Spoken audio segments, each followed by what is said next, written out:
मेरे प्यारे दोस्तों, बिहार के urban development and housing department ने 286 पोस्ट्स बीपीएससी जो कि है बिहार पब्लिक सर्विस कमीशन उसके थ्रू निकाली है। जो पोस्ट है उनका नाम है assistant public sanitary and waste management officer.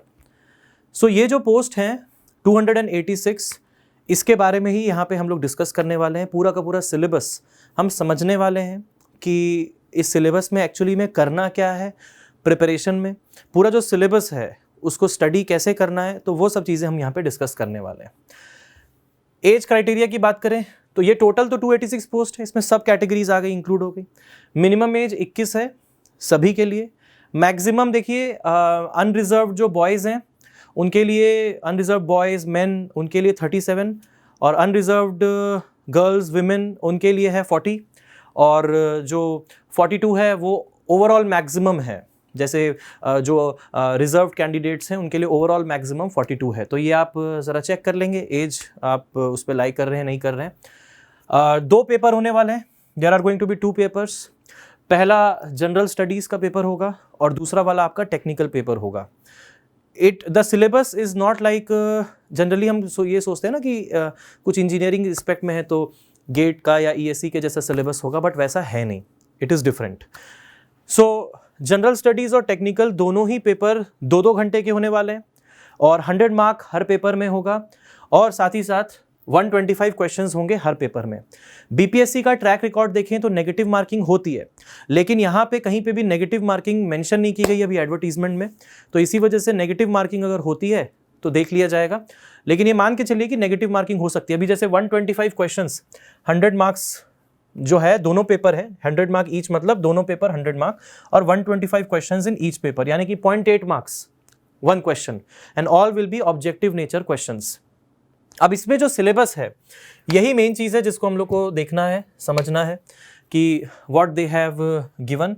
So this is the whole syllabus and we have compiled it in a proper manner, in a systematic manner, कि किस तरीके से इस सिलेबस को हमें टारगेट करना है। क्योंकि जब आप वेबसाइट में बीपीएससी से निकालेंगे syllabus, it won't be very very clear, but यहाँ पे हमने सिस्टमैटिक कर दिया उसको आपको समझाने के लिए।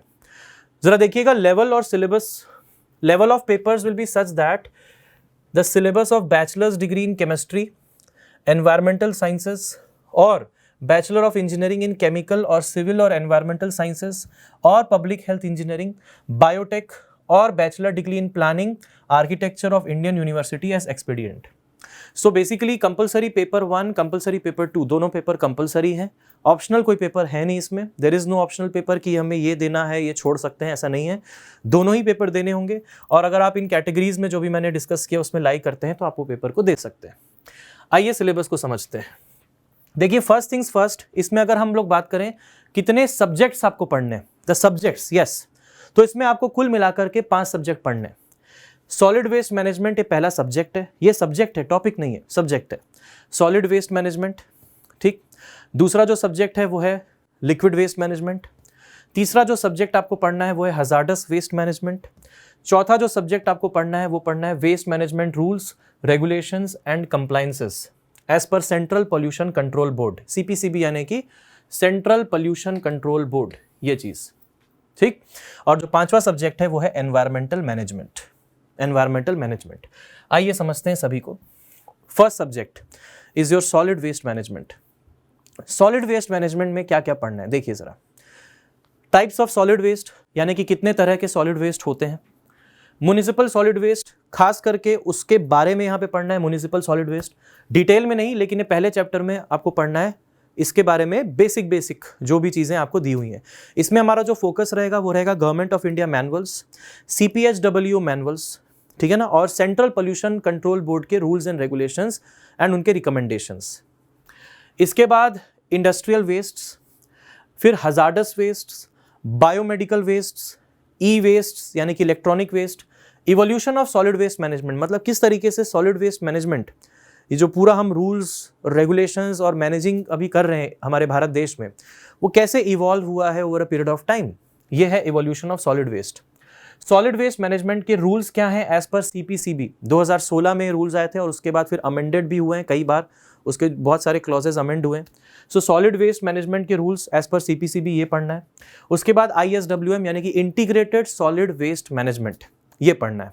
ये एक पूरा एक कॉन्सेप्ट है जो ये बताता है इंटीग्रेटेड सॉलिड वेस्ट मैनेजमेंट कि किस तरीके से हम सारे के सारे एस्पेक्ट्स ऑफ सोसाइटी को साथ में मिला करके सॉलिड वेस्ट का एफिशिएंट डिस्पोजल, उसकी प्रोसेसिंग, उसकी रिकवरी करवा सकते हैं। तो what are the various compliances, what are the various concepts behind the integrated solid waste management ये पढ़ना है।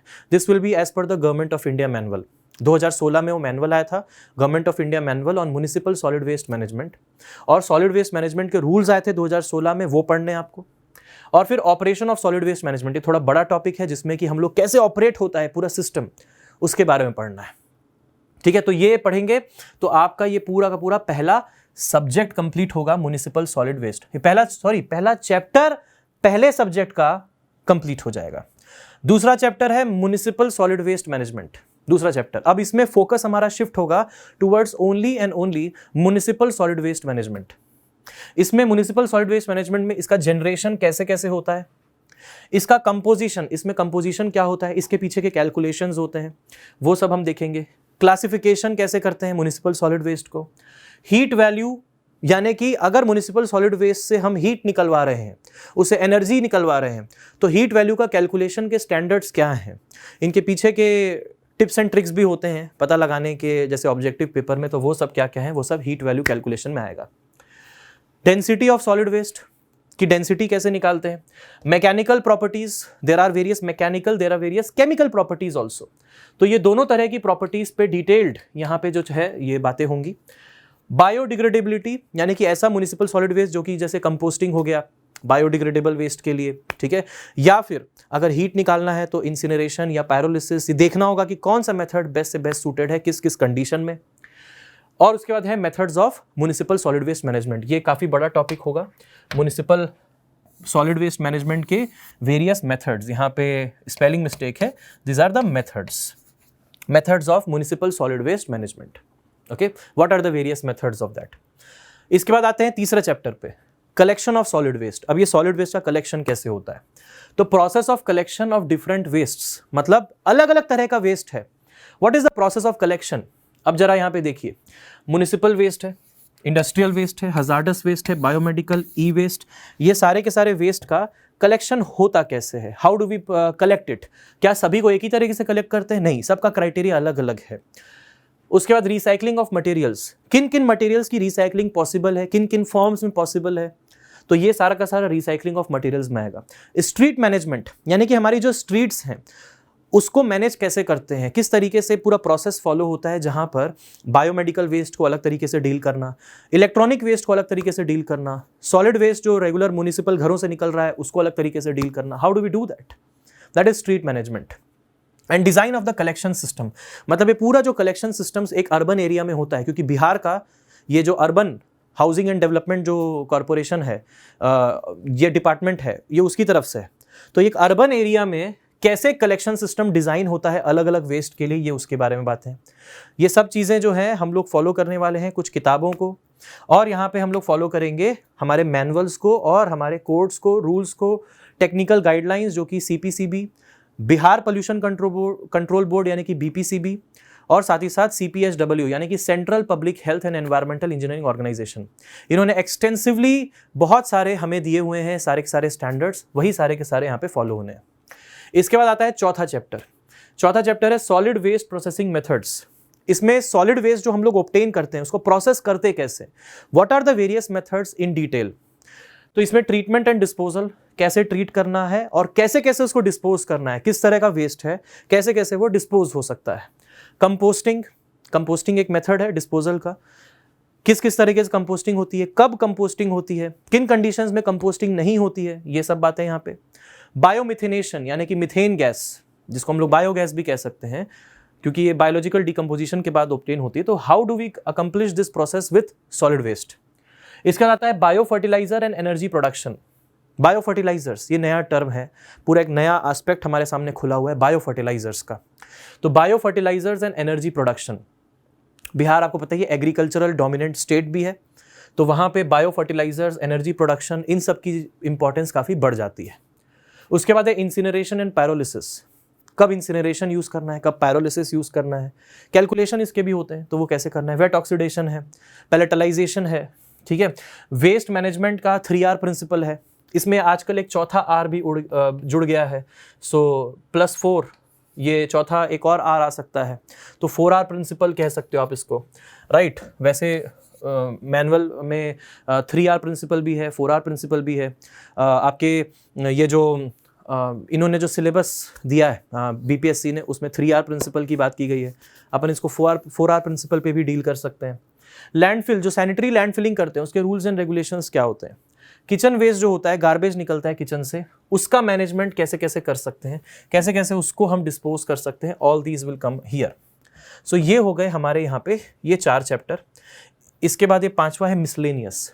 इसमें करंट इश्यूज क्या क्या हैं सॉलिड वेस्ट मैनेजमेंट से लेकर के, स्पेशली यहाँ पे नेशनल एस्पेक्ट में आपको पढ़ना है, नेशनल एस्पेक्ट में क्या क्या है, और साथ ही साथ यहाँ पे बिहार के एस्पेक्ट में क्या क्या है, बिहार के एस्पेक्ट में क्या क्या है, व्हाट आर द इश्यूज, ठीक। इसके बाद PPP मॉडल्स कैसे बनाए जा सकते हैं, public private partnership in waste management, how can we do that, how can we learn from the various countries which are already excelling in this PPP models, जो already public private partnership model में excel कर गई हैं। उसके बाद role of solid waste engineering, ठीक है। ये थोड़ा छोटा टॉपिक है, बहुत बड़ा टॉपिक नहीं है। इसके बाद आते हैं हम लोग हमारे दूसरे सब्जेक्ट पे, जो कि है liquid waste management. Liquid waste management का आप ये मान के चलो, अगर आपने गेट और ESE की तैयारी की है, अगर गेट एंड ESE की प्रिपरेशन आपने कर रखी है, तो गेट और ESE का अप्रॉक्सीमेटली 65 to 70% तो इसमें आपका कवर हो जाएगा। मतलब आपने जो ऑलरेडी पढ़ रखा है, आप ये मान के चलो कि इस सब्जेक्ट का 65 to 70% आपको पता है।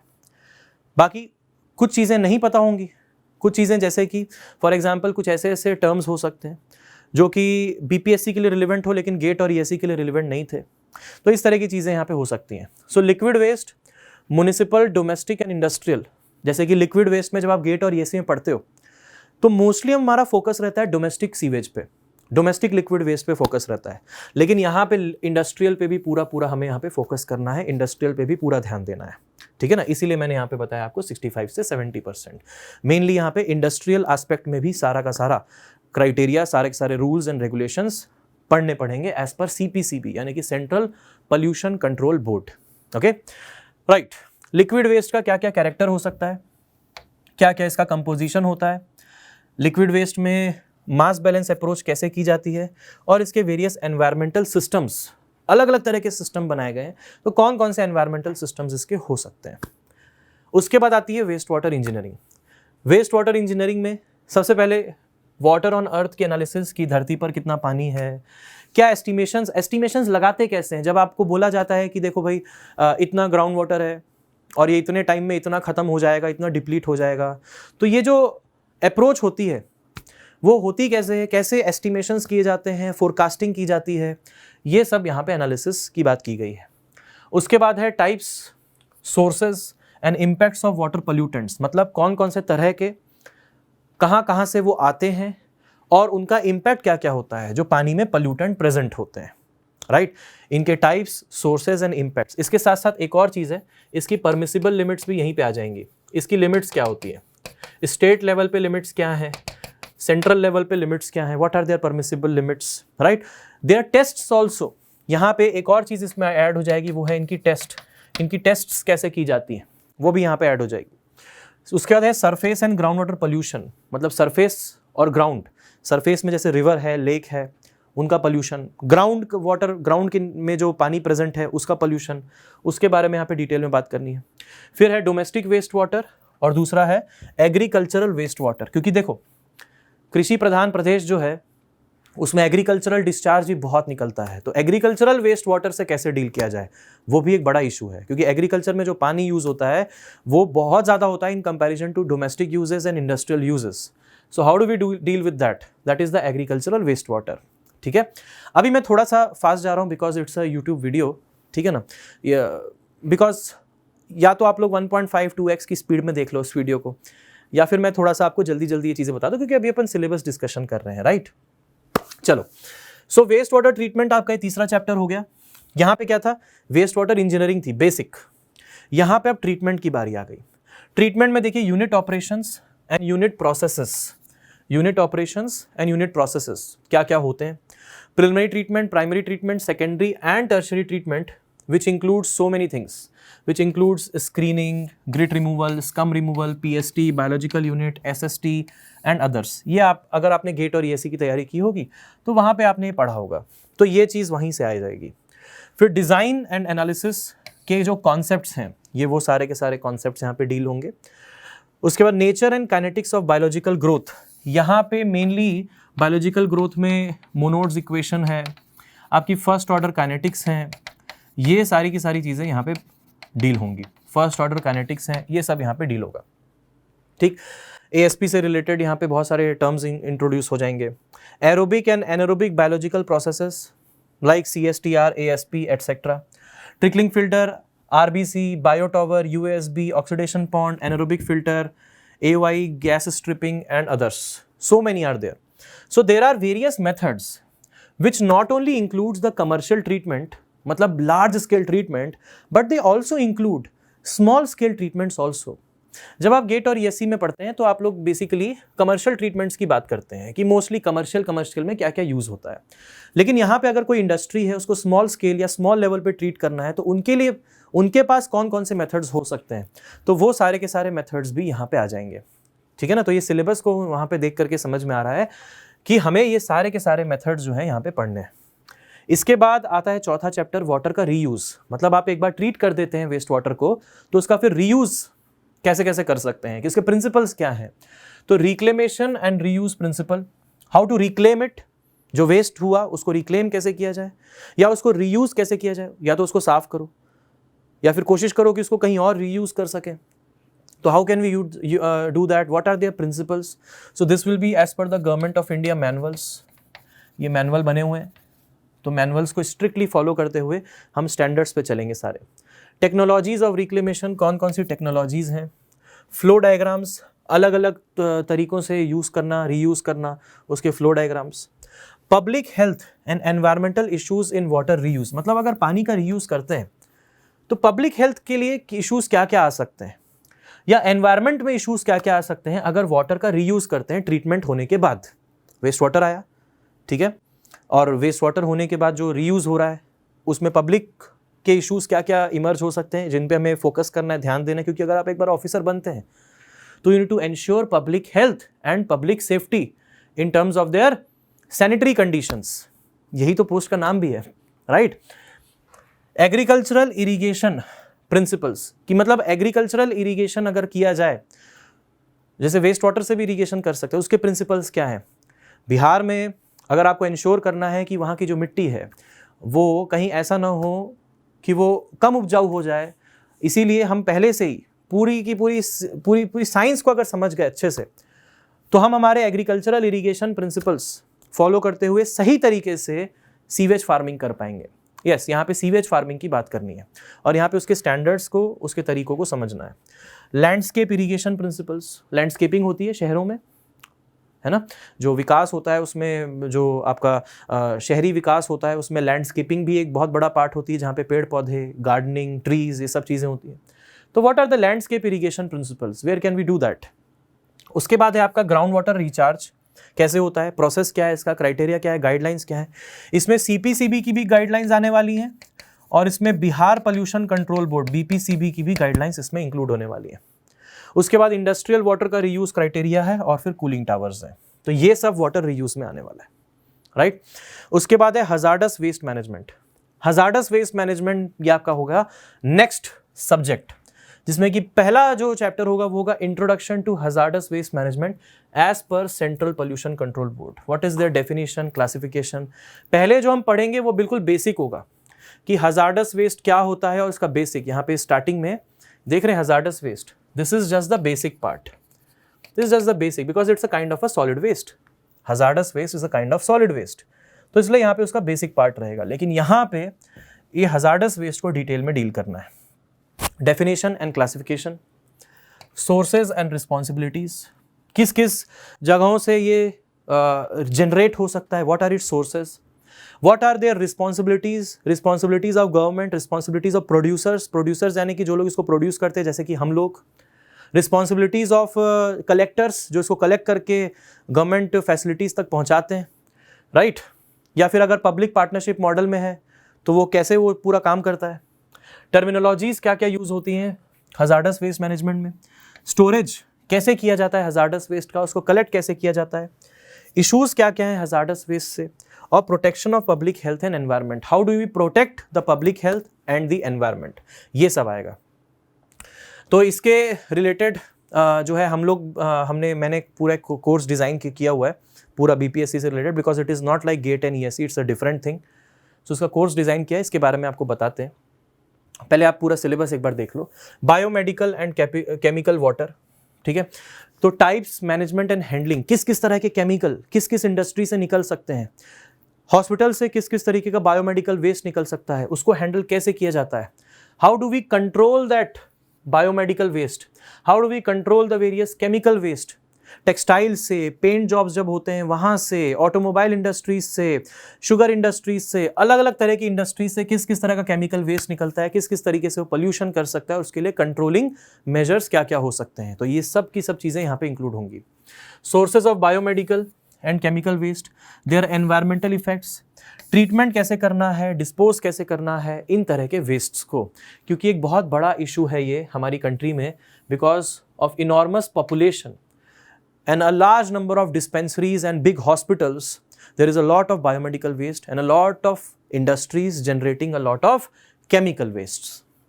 उसके बाद हेल्थ इफेक्ट्स, इसके हेल्थ इफेक्ट्स क्या क्या हैं और उसके मिटिगेशन मेजर्स क्या क्या हैं, कैसे उसको रोक सकते हैं, वो सब यहाँ पे डिस्कस होंगे सेकेंड चैप्टर में। थर्ड चैप्टर है ट्रीटमेंट के methods, how do we treat it. अलग अलग तरीकों से इन वेस्ट को ट्रीट किया जाता है, जैसे कि physical and chemical methods such as filtration, separation, chemical precipitation, oxidation and reduction, ozonation, evaporation, solidification and stabilization, and others.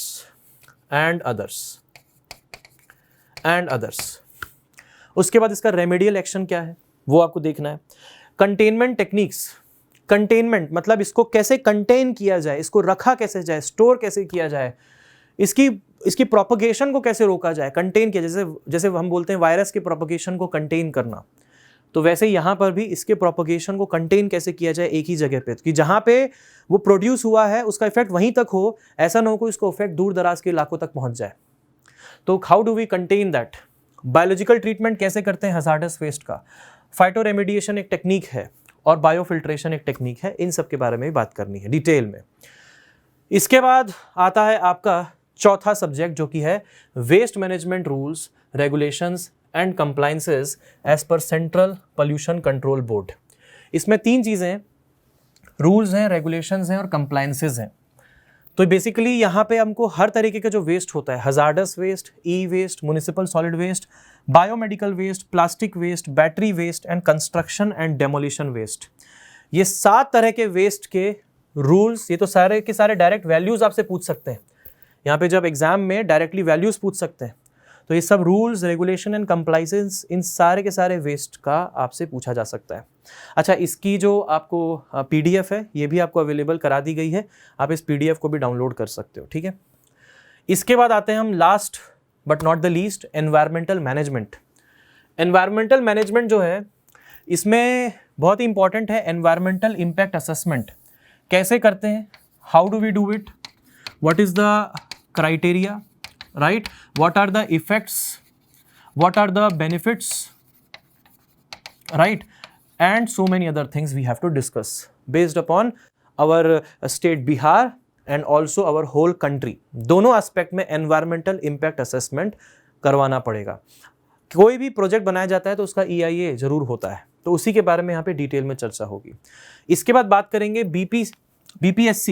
BPSC के नॉर्म्स क्या हैं, रेगुलेशंस क्या है आज की डेट में, और बीपीएससी के क्या क्या कंप्लायंसेस हैं जो हमें फॉलो करने चाहिए। कोई भी ऐसा project, infrastructure related, construction related कोई भी प्रोजेक्ट है, इंडस्ट्री रिलेटेड, तो उसमें कौन कौन से नॉर्म्स, रेगुलेशंस और कंप्लायंसेस हैं, वो सारे के सारे बिहार से रिलेटेड बात करेंगे। और उसके बाद है एनवायरमेंटल क्लियरेंसेस, कि कौन कौन से एनवायरमेंटल क्लियरेंसेस चाहिए रहते हैं, कभी ग्रीन बिल्डिंग बनानी है तो उसके लिए क्या क्या क्लियरेंसेस चाहिए, and so many other things will come here. So environmental management will be your 5th subject.